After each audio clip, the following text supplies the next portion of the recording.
All right, so you want to get started in virtual production in Unreal Engine, but it's costing a little bit too much to get started. So what I'm going to do is go through a quick rundown of the stuff that I use, and the fact that it's a lot of the stuff are like cheap to nothing. So to do this quick before I get into any trouble on recording this or streaming this. All right, so the main thing we're going to talk about is the input and output into Unreal Engine. The input into Unreal Engine that I'm using is an iPhone, and that's linked up via USB, and it's running the IV Cam software. And iTunes, you have to have iTunes open up too to run it USB. So you definitely have to have a computer that can run all three programs. Well, and I'm running on Unreal Engine at cinematic or graphics right now, because it's not, it's not really that much of a toll, but you definitely got to have a computer that does that. So iPhone is giving me my input. As for output out of Unreal Engine, I have I'm using NDI, network video stuff. So I'm pushing video through NDI outside of Unreal.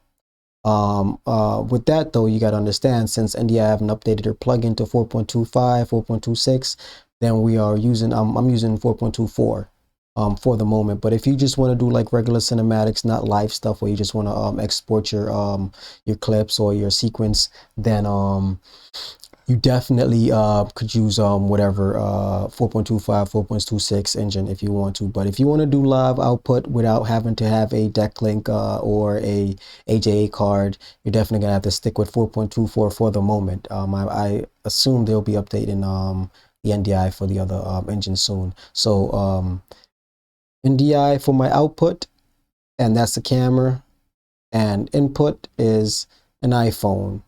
Okay. And I should give you guys a glimpse of that iPhone right there. So that's my iPhone right there that I'm using. Now, the second thing I want to do, if you want to go with handheld virtual production, or if you even have like your rigs and your stuff, your the glide things and all that stuff that you have that you want to use, where you have like your live camera.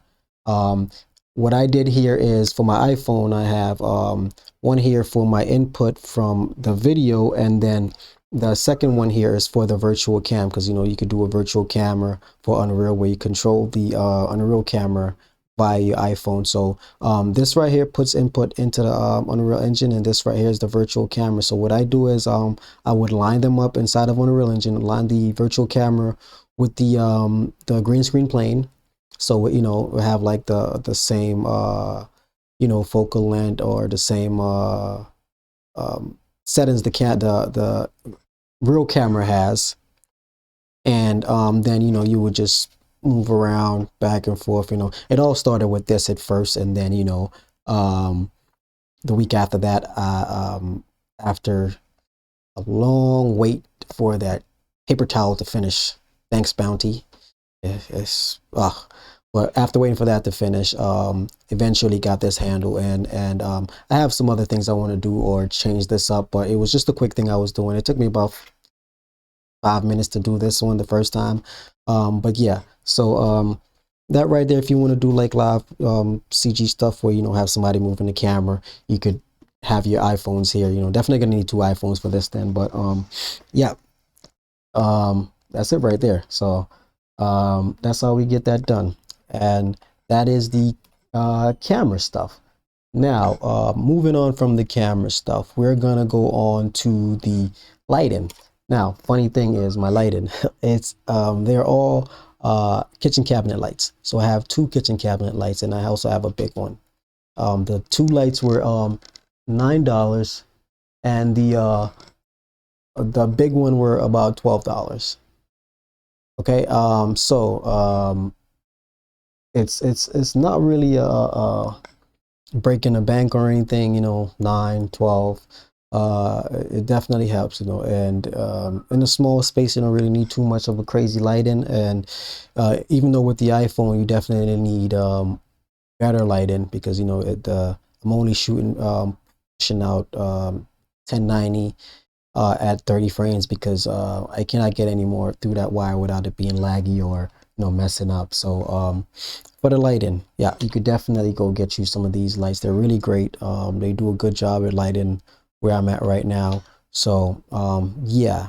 And the final thing that I have is the green screen. Now the green screen is just a bunch of sheets that I bought. They were like $8 or $9 a piece. I bought 2 pieces the first time I went, and the next week I went back. I went and I bought smaller piece, which are like $5. I put this have the small piece on the floor. That's when I was doing like my virtual stuff with my my moving around my camera and all that stuff. But I quickly realized that I don't have the space for that, or the camera, like the iPhone camera. It's okay, but it's just crappy when you're getting like a crappy footage coming out to a you know photorealistic background. It does look really so yeah, the green screen only about $9 a piece, and that's what I got going. As for my guy here, my hollow screen, yeah, the this I'm using it for like video chats and like browsing the internet, so people could see when the camera is on this scene right here. You can see what I'm doing on the screen, talking to somebody.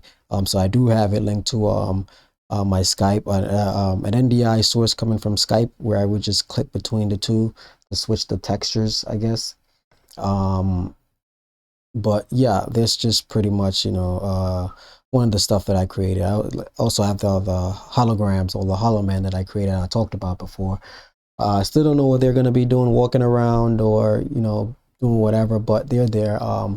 It's also a few other things I want to work on when it comes to the virtual podcast and stuff. I want to have I'm going to be binding these keys to certain things that I want to be doing in Unreal Engine, and also finish binding hotkeys to OBS, so I could somewhat have them in sync to what I'm doing.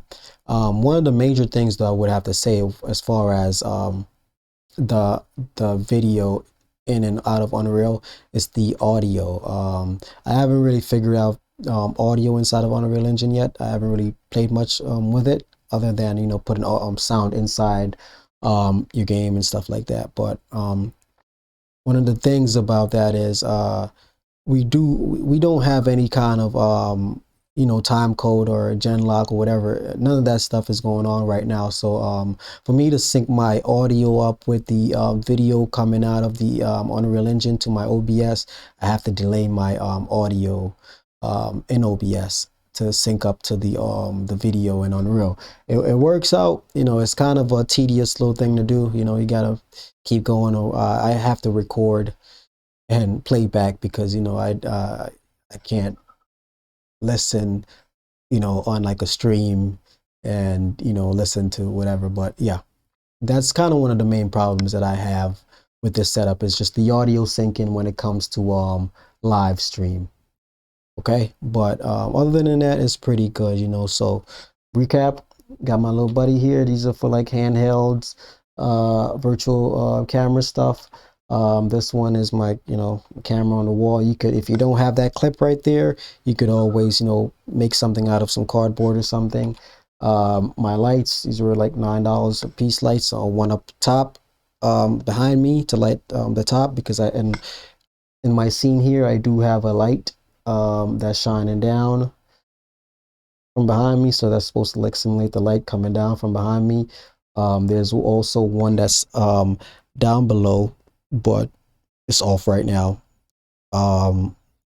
Yeah, and lights and those green screen, right? So not breaking the bank, it's something good. So you guys, hope you guys enjoy, and hope to bring some more content to you guys on this virtual production stuff. So I'll see you guys soon.